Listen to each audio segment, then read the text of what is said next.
Oke semuanya, selamat siang. Assalamualaikum warahmatullahi wabarakatuh. Nah, jadi sebelumnya aku mau minta maaf dulu sama kalian. Aku tuh lupa kalau hari ini tuh tanggal merah. Jadi supaya tidak mengganggu liburan kalian, aku buatkan video untuk membantu kalian dalam mengerjakan tugas geokumia yang kedua ini. Nah, nanti kalau kalian masih ada materi yang diajarkan Budita di kelas dan sekiranya kalian belum paham, boleh langsung ditanyakan aja di grup. Oke? Nah, jadi seperti biasa, kita akan membahas soal dulu yang dari nomor 1 sampai nomor 5. Oke, jadi yang pertama, kita suruh menjelaskan tentang apa itu difusi dan hukum Fick.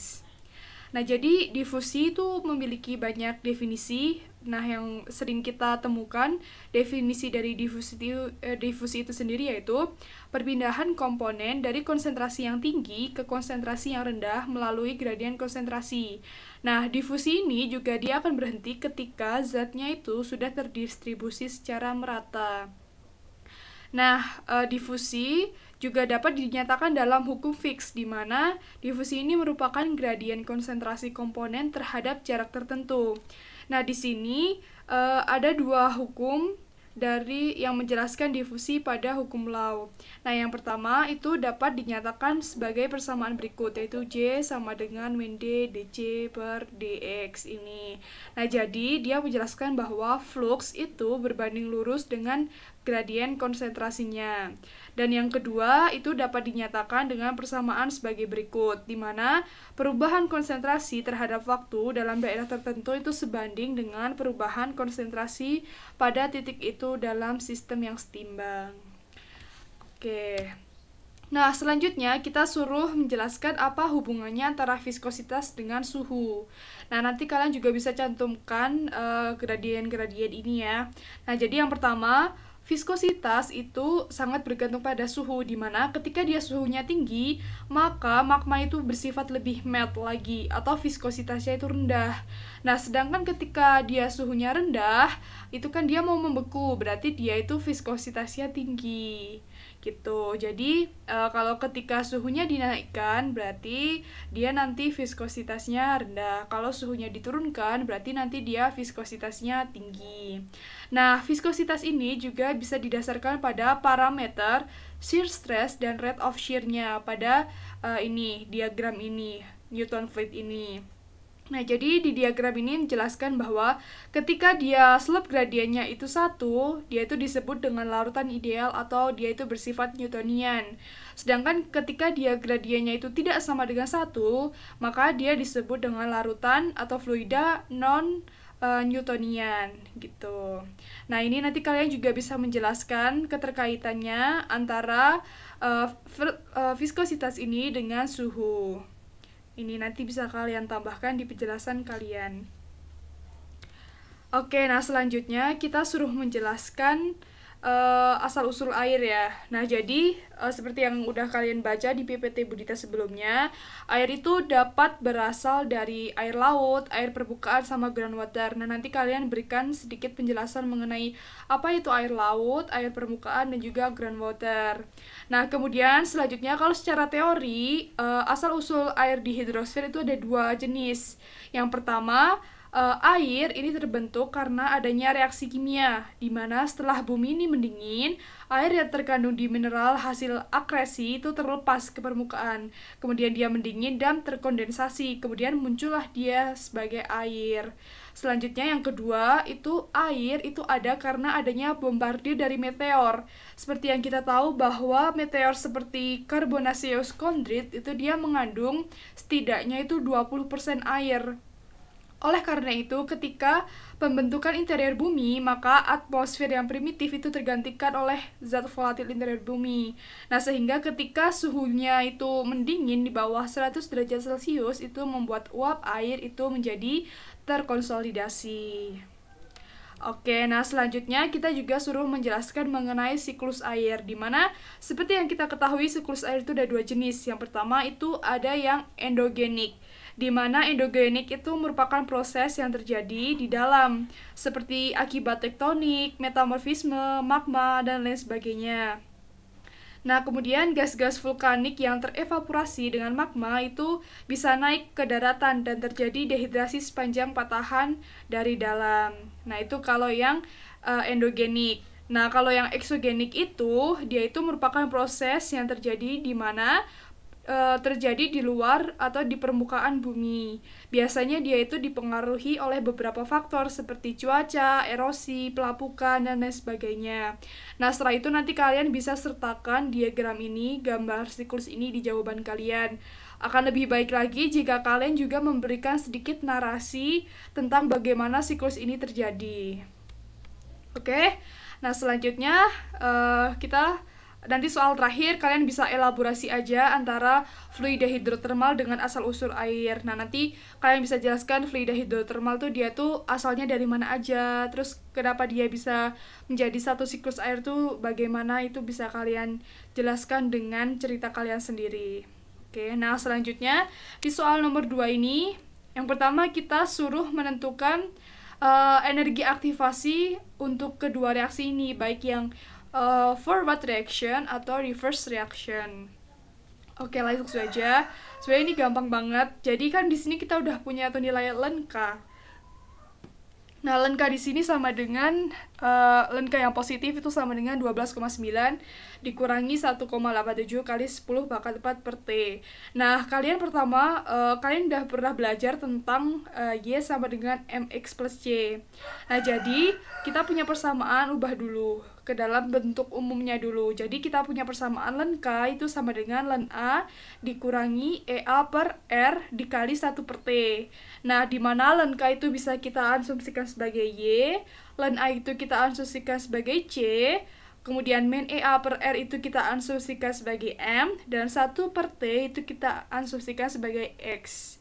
Nah, kan di sini kita suruh mencari energi aktivasi. Berarti energi aktivasi di sini itu merupakan minus 1,8 dikali 10 pangkat 4. Nah, tinggal kita masukkan aja minus EA per R sama dengan minus 1,87 kali 10 pangkat 4.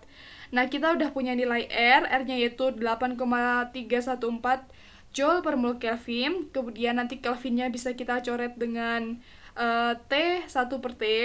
Maka hasilnya EA-nya yaitu sekian. Sama seperti yang tadi, untuk yang ln K negatif ini kita juga buat dulu persamaan umumnya. Jadi ln K sama dengan ln A min EA per R dikali 1 per T. Nah, kemudian min EA per R-nya kita dapat yaitu min 1,2 kali 10 pangkat 4. Udah, kita tinggal masukkan aja. Kita masukkan nilai R-nya, kemudian didapatkan nilai energi aktivasinya sebagai berikut. Oke, nah selanjutnya kita punya nilai suhu. Kemudian kita suruh mencari konstantanya. Nah, gimana caranya? Yang pertama tentunya kita harus konversikan dulu suhunya, karena dia masih dalam bentuk Celcius, kita ubah dulu ke dalam bentuk Kelvin. Ditambahkan 273 seperti biasa. Nah, untuk yang ln K positif, tinggal kita masukkan aja nilainya. Untuk yang 1 per T ini kita ganti nilai T-nya karena udah diketahui. Nah, kemudian masukkan ke persamaan dan hasilnya yaitu ln K sama dengan sebagai berikut. Nah, kan di sini kita masih punya nilainya dalam bentuk ln. Nah, gimana supaya bentuk ln ini hilang? Maka kita ubah menjadi E pangkat. Nah, nanti kalian gunakan kalkulator kalian, cari nilai E pangkat minus 21,22 itu berapa. Nah, itu adalah nilai konstantanya untuk yang laju pertama. Nah, selanjutnya di laju yang kedua, yang K negatif juga sama. Tinggal kita masukkan aja 1 per T-nya ini dengan nilai suhu yang sudah diketahui, di mana suhunya yaitu 548 Kelvin. Nah, ini perhitungan biasa aja. Selanjutnya, untuk menghilangkan nilai ln-nya, kita ubah menjadi E pangkat minus 16,05. Nah, nanti kalian hitung nilai E pangkat sekian itu berapa. Nah, itu hasilnya.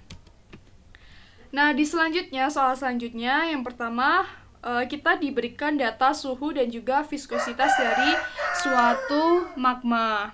Nah, kemudian kita suruh, yang pertama kita suruh verify bahwa persamaan Arrhenius ini dapat diaplikasikan ke dalam flow of silicate melt. Nah, itu nanti kalian bisa ceritakan dengan cerita kalian sendiri. Nah, selanjutnya kita disuruh menentukan energi aktivasi. Nah, di sini kan kita cuma punya temperatur sama viskositas saja. Nah, di sini kita bisa menggunakan bantuan Excel untuk mengerjakan soal ini. Nah, yang pertama kita masukkan dulu nilai T-nya.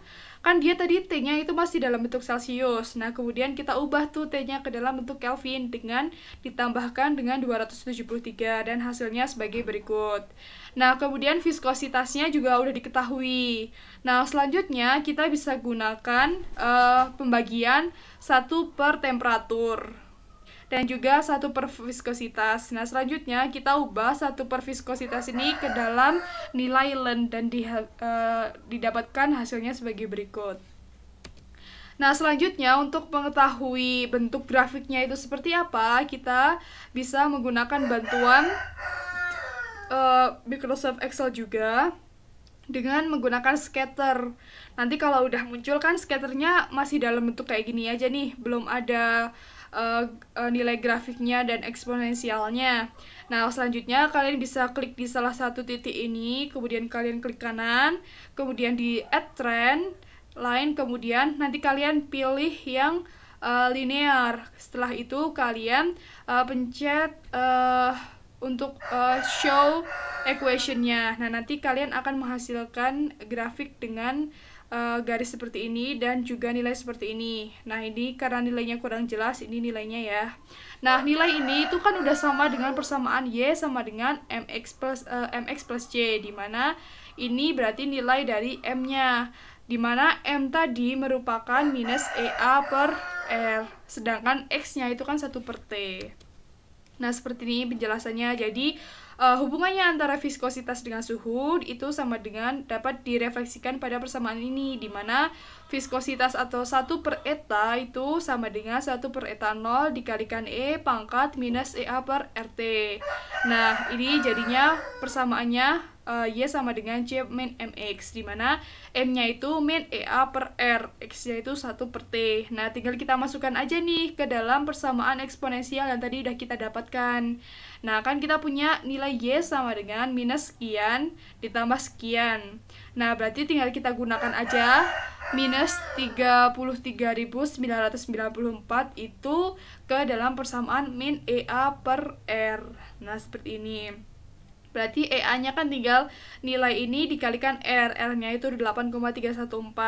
Nah, Kelvin-nya bisa kita coret dengan T di sini dan didapatkanlah nilai energi aktivasinya sebagai berikut. Oke, nah selanjutnya soal yang keempat, kita suruh menjelaskan tuh apa itu hidrasi. Nah, nanti kalian bisa ceritakan dengan definisi kalian hidrasi itu apa. Nah, kemudian kita juga suruh create a graph yang menunjukkan bahwa konsentrasi dari CO2 itu menunjukkan perubahan dengan waktu. Oke.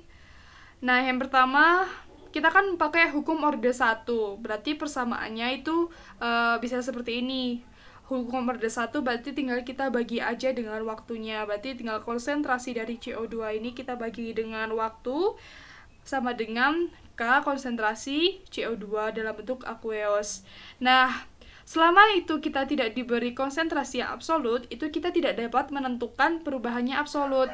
Nah, oleh karena itu, di sini kita hanya bisa menentukan perubahan relatifnya dengan mengintegralkan persamaan ini. Gitu, oke? Nah, akan hasilnya seperti ini. Nah, nanti kalau kalian udah bisa plot, nah bentuk diagramnya itu akan seperti ini. Oke, dan di soal terakhir kita suruh menghitung solubilitas dari BaSO4 pada suhu 25 derajat Celcius. Yang pertama pada air murni, yang kedua air yang sudah mengandung 1000 mol per kilogram larutan CaSO4. Oke, seperti biasa kita uraikan dulu masing-masing persamaan ini. Nah, jadi untuk mencari KSP dari BaSO4, maka kita uraikan dulu nilai BaSO4 ini. Jangan lupa dituliskan ini fasenya, baik dia solid, aqueous, liquid, ataupun gas, supaya mempermudah hitungan kalian. Nah, untuk KSP dari BaSO4 ini kan berarti kan tinggal Ba2 plus ditambah SO4 2 min. Nah, ini bisa kita umpamakan sebagai S atau X di sini juga. Karena di sini dia koefisiennya 1, berarti dia S aja. Karena dia di sini juga 1, berarti S aja. Nanti kalau di sini koefisiennya 2, berarti kalian tulis 2S kuadrat. Kalau di sini koefisiennya 3, berarti 3S pangkat 3. Jadi mengikuti pangkatnya itu juga mengikuti dari koefisiennya. Nah, di soal udah diketahui bahwa nilai KSP dari BaSO4 itu 10 pangkat minus 10. Berarti solubilitasnya itu tinggal kita akarkan aja, karena di sini S kuadrat, berarti S-nya itu sama dengan akar dari 10 pangkat minus 10, dan hasilnya seperti ini. Nah, selanjutnya bagaimana cara mencari solubilitas ketika dia itu berada dalam air yang mengandung 1000 mol per kilogram larutan CaSO4. Nah, kita uraikan dulu tuh CaSO4-nya. Berarti kan dia jadi Ca2 plus ditambah SO4 2 min.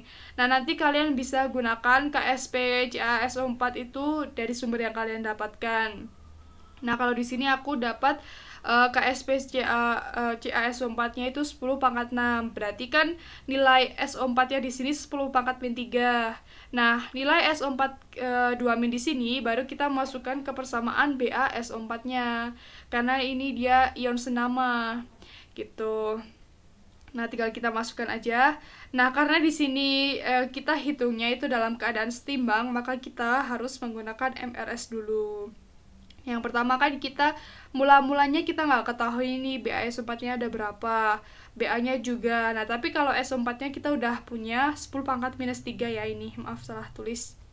Nah, tinggal kita yang bereaksi itu kan kita belum tahu berapa jumlahnya, bisa kita asumsikan dengan nilai X aja. Kemudian yang ini berarti ini min X ya, ini min X kurang minus. Sedangkan yang ini plus X, yang ini 10 pangkat min 3 plus X. Nah, tinggal kita masukkan aja KSP dari BaSO4-nya, berarti ini kan X dikali 10 pangkat min 3 plus X. Sama dengan tadi di soal kita udah punya bahwa KSP-nya itu 10 pangkat minus 10. Nah, di sini kan ada nilai X nih. Karena nilai X-nya itu terlalu kecil, maka bisa kita simplifikasikan. Oke, jadi tinggal 10 pangkat minus 10 sama dengan X dikali ini 10 pangkat min 3. Jadi udah kita tahu deh nilai X-nya itu berapa. Nah, itu merupakan nilai solubilitasnya dari BaSO4 di dalam larutan CaSO4 ini. Oke, udah deh, cukup sekian penjelasan dari aku. Nanti kalau kalian masih belum jelas, boleh ditanyakan lagi aja. Semangat buat kalian semua ya. Terima kasih sudah menjelaskan penjelasan dari aku. Maaf kalau masih belibet. Oke, teman-teman semua, aku akhiri pertemuan pada siang ini. Wassalamualaikum warahmatullahi wabarakatuh. Terima kasih banyak.